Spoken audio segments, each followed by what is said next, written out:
Yesterday there was a heavy downpour in Lilongwe, and there's a bit of flooding. Currently you can see behind me the storm waters of the river are bursting its banks. With me here is Horace Nyaka, who is a resident in Lilongwe, but he's also an expert in disaster risk management. I would like him to give his own perspective when it comes to flood water management and the general flood situation in Malawi.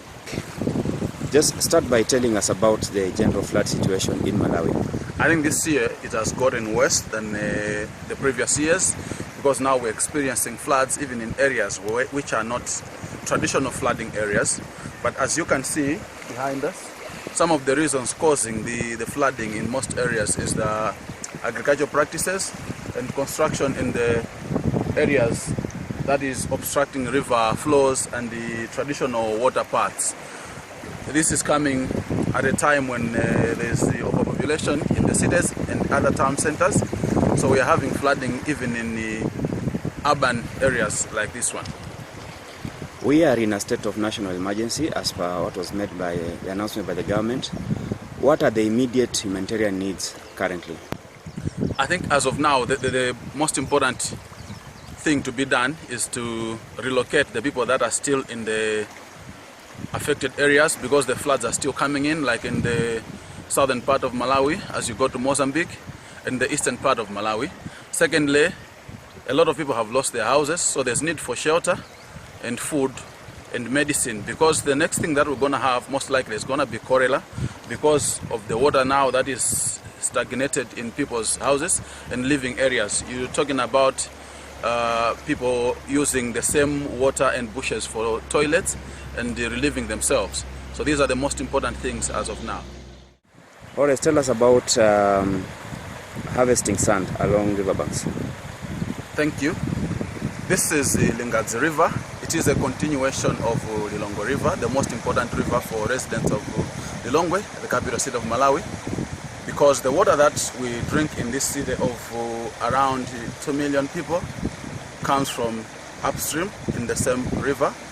But as you can see, there's a lot of sand mining which has affected the river, and as more people are mining sand, they are disturbing the river banks and disturbing the water course, and this is also leading to the flooding that we are having, because the water is now spilling over because its natural course has been disturbed. Speaking of sand mining, just behind you we can see a big trench. I think Yes. It happened yesterday. Yes. Are these some of the effects we are seeing because of sand mining? Yes, this is one of the effects. If you can go through this river right from the port town to where we are, there's a lot of mining happening, and it's not just in the river. They're now even coming down to the banks and digging to get the sand, because when there's water like this, they can't do the actual mining in the water, so they come to the banks. That's why you can see these ditches that are also being exacerbated by the rivers. I think the settlements that have come, they've also disturbed the river flows. As you can see on my right, you've got houses. As you were speaking, there's just one chunk of land that has just collapsed into the river. As you have seen, it's gone down because somebody had dug this place to get sand from. Then when the water is hitting, the rest of the cells are falling down, creating more holes. Yeah, this big chunk has fallen there. Yes. Okay, you were telling us about settling along riverbanks. Yes, so as you can see behind me, this is area 47, a low density location in the city of Lilongwe. But you see the construction, the houses have been constructed just very, very close to the river banks. And this is also affecting the river flow. Apart from that, you can see the cultivation. People have cultivated maize in the river banks. Unfortunately, you cannot see any trees, and this is also affecting the river.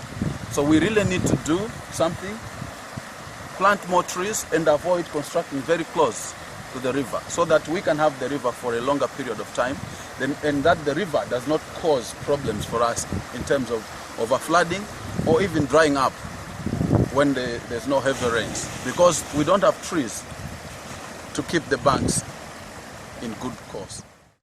Looking at the future, because year in, year out, we are having the same situation. What can be done?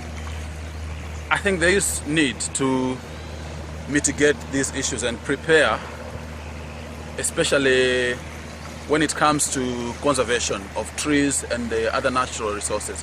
Because if you look at where these floods are really occurring, we used to have mountains and hills that are now bare because we've cut down the trees. We have built houses, and this has made that when the water is coming from upstreams, there's nothing to control the water flow. So we have to start working on rebuilding what was there in our mountains and uplands, and also to replan our urban areas so that we don't obstruct the natural water passages that are causing this flooding. Thank you very much for taking time to speak to us. You're welcome.